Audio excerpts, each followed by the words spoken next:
سلام بچه، خوش اومدید به ویدیو. ما تو این ویدیو میخوایم بهتون سرعتمون یعنی 10 برابر ماینکرافت معمولی خیلی من دارم اینجا چوب میزنم نشسته برم انگار فلشم نکنید نشسته نکنید بومباردیل و کروکودیل سید اول چوب میکنیم. هدفمون آهن دایمن تال ندارم با این اونم سرعت نکنید اصلا سرعت ها استمنایندین نیای ازایم بر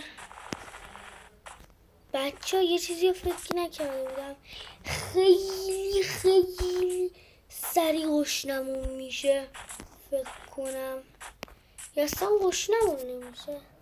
بچه اینو بزنیم زیگزاگی بومباردیلو کروکودیل خونه وفی امیدوارم توش یه دونه دایمند یا هم باشه.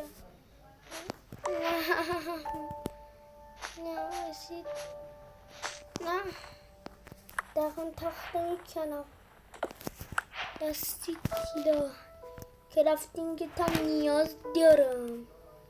اینو میزنیم کرافتینگ دیگه همین کرافتینگ هم میزنیم یه دونه فقط کلنگ میزنیم کلنگ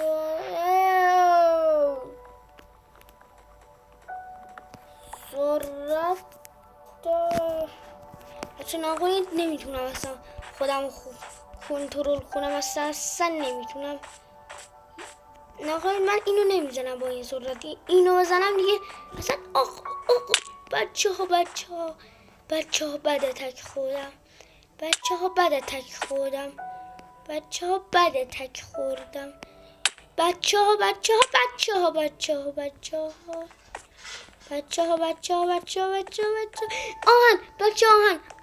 آهن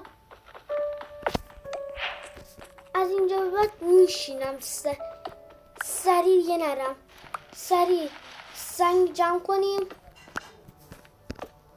بودو فقط آهن پخته میزنیم وسطون.